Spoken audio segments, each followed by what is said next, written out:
하나님께서는 하나님의 사랑하는 자녀들에게 아비의 마음, 어미의 마음으로 잠언을 주셨습니다.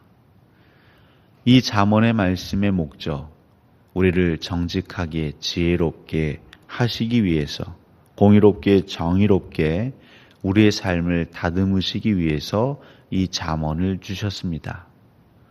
이 잠언을 읽고 듣는 이들, 물론 나이로 연령으로만 젊은이라 할 수 없고 하나님의 말씀을 듣고도 깨닫지 아니하고 늘 그 안에서 안주하려 하고 이익을 탐하려는 자들에게 더 의미 있게 말씀하고 계십니다.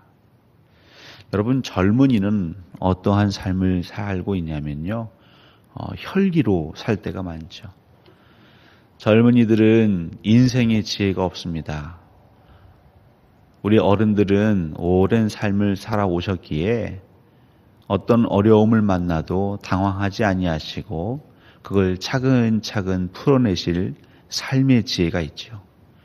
근데 젊은이로 대표되는 그 세대는 혈기, 그 순간의 감정에 치우쳐서 말과 행동을 그르게 할 때가 있습니다. 눈앞에 보이는 것에 급급해서 멀리 내다보지 못하고 나만을 생각하며 내 주변의 사람들을 돌보지 못하는 오류를 항상 나도 모르게 범하는 이들이 젊은이입니다. 근데 단순히 젊은이라고 해서 우리는 인생을 어느 정도 살았기에 나에게는 해당되지 않겠거니 하시겠지만, 사실 그 젊은이들이 혈기를 따라 산다라는 건 무엇을 의미하냐면 본능을 따라 산다 말할 수 있겠습니다. 본능, 우리가 살면서 알게 모르게 터득한 나만의 생존 방식, 그것이 내 생각에도 내 삶의 행동의 말의 DNA에 그냥 심겨진 것이죠. 근데 이 본능에 따라가는 사람들의 특성 중에 하나는 오늘 본문에 나오는 것처럼 이익을 탐하는 삶을 살게 됩니다. 사람은 정말 뼛속까지 이익을 탐합니다. 여기서 말하는 이익이란 나에게 유리하게 행동합니다. 내게 불리하게 내가 남보다 조금 더 짐을 지는 것을 용납하지 않습니다. 그런데 하나님께서는 지혜의 말씀을 주사, 특별히 오늘 20절부터는 하나님의 지혜가 의인화되어서 표현되고 있죠. 거리거리를 다니시며 그 지혜가 소리칩니다. 하나님의 말씀이 선포되어집니다. 이 땅을 살아가는 사람들이 하나님의 말씀을 수도 없이 듣습니다. 근데 문제는 말씀은 들리는 것 같은데 중요한 건 그 말씀을 마음에 새기지 않고 그 말씀으로 씨름하지 않고 사투를 벌이지 않는 것이죠. 말씀은 스쳐 지나가지만 그냥 내가 지금까지 살아왔던 내 방식을 고수하시는 것이죠. 오늘 분명 경고하고 있습니다. 그렇게 살게 되면 젊은이들처럼 혈기에, 감정의 기복에, 본능에 치우쳐서 어느 누구보다도 나 위주로 이익을 탐하며 손해보지 아니하고 남보다 한 걸음이라도 하나라도 더 수고하는 것을 마다하는 그러한 삶을 살게 되면 궁극에는 어려운 일을 당하게 될 것입니다. 여러분, 운전할 때 항상 안전운전 얘기를 합니다. 규정속도를 지키고 신호를 지키고 안전벨트를 매고 전후 좌우 사방을 살피고, 너무나 당연한 얘기죠. 근데 사람들이요, 어렸을 때, 운전을 처음 배웠을 때 자기가 배웠던 방식대로 운전합니다. 근데 그렇게 되면 주위에서 항상 경고하죠. 위험합니다. 큰일 납니다. 사고 납니다. 고속도로에서는 늘 과속하고 차선을 급 변경하면서 다니다 보면 남들보다 사고가 날 확률은 지극히 높아지는 것입니다. 하나님께서는 이 세상을 살아가는 저와 여러분들을 보시며 지금 늘 말씀하고 계십니다. 그렇게 살면 사고 날 텐데, 그렇게 살면 분명 어려운 일을 당할 텐데 왜 내 말을 듣지 않느냐. 저희가 이제 이 잠언의 말씀을 한 장 한 장 묵상하실 텐데요. 여러분, 이 잠언의 많은 글귀를 다 우리가 마음에 새길 수 없지만 분명 그 한 장 한 장을 읽어가다 보면 어떤 구절이 내 마음에 와닿으실 때가 있을 것입니다.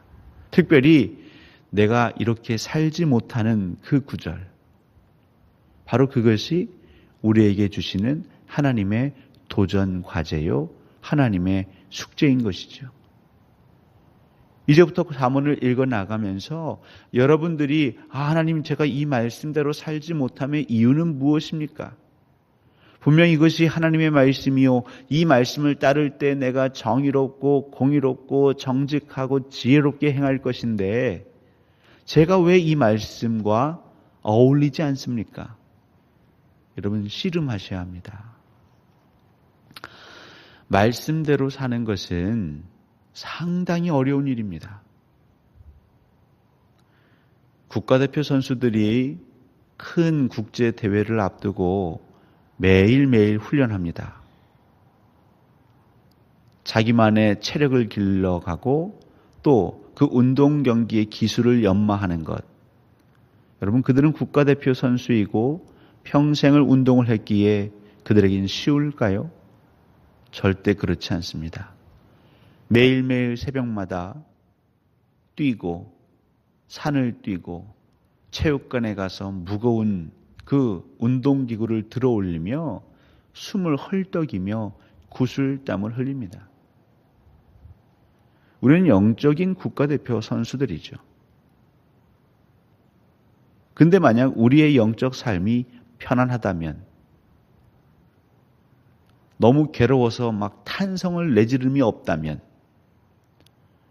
우리는 말씀과 씨름하지 않고 있는 것입니다. 잠언은 그냥 인생을 살아가는 좋은 글귀 정도가 아닙니다. 하나하나가 다 우리의 삶의 도전입니다.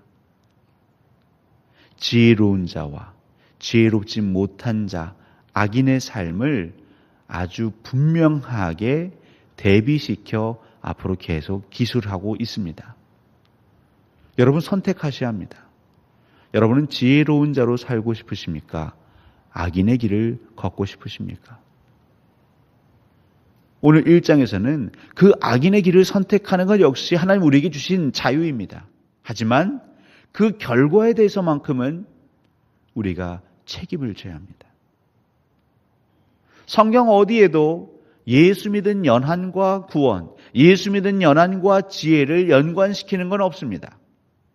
하지만 우리에게 호흡이 있는 그 순간, 그 살아있는 그 순간, 바로 지금 이 자리에서 내가 말씀과 하나님과 씨름하고 있느냐, 있지 않느냐, 깨어 있느냐, 깨어 있지 않느냐, 내 자신을 비워내느냐, 그렇지 못하느냐를 가지고 하나님은, 예수님은, 성령님은 말씀하십니다.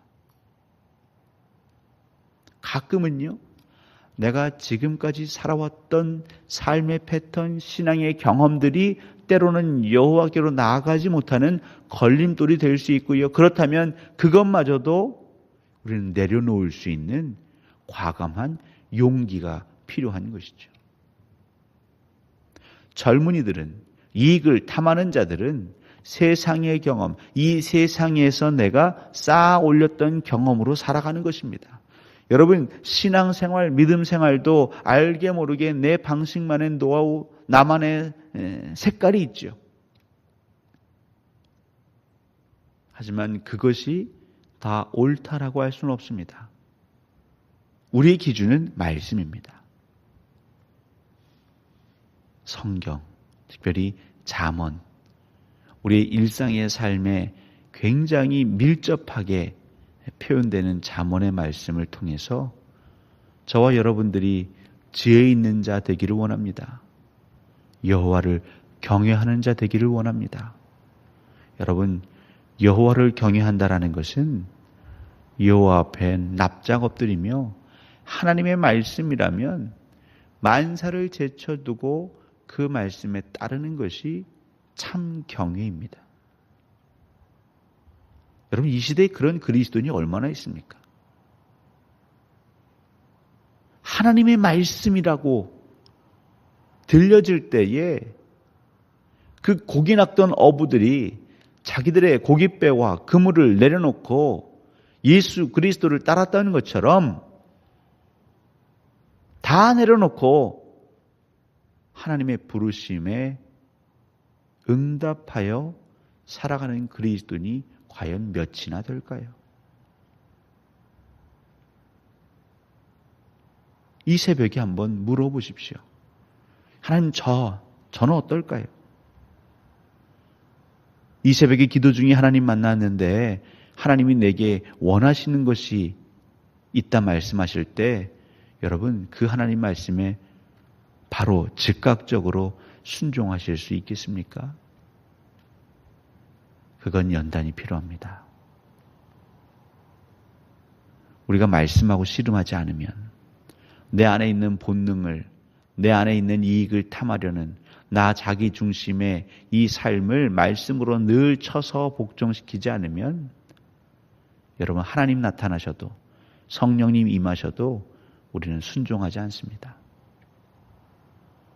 그래놓고 교회 다니고 그래놓고 믿음 생활하는 게 과연 무슨 의미가 있을까요? 이 잠언, 여러분의 삶에 분명 걸리는 것들이 하나둘씩 있을 터인데 이 기회를 내가 다시 영적인 국가대표로 거듭나는 시간 삼으십시오. 하나님은 우리에게 힘을 주실 것입니다. 말씀대로 살려고 하는 자에게는 하나님이 전폭적인 지원을 아끼지 않으실 것입니다.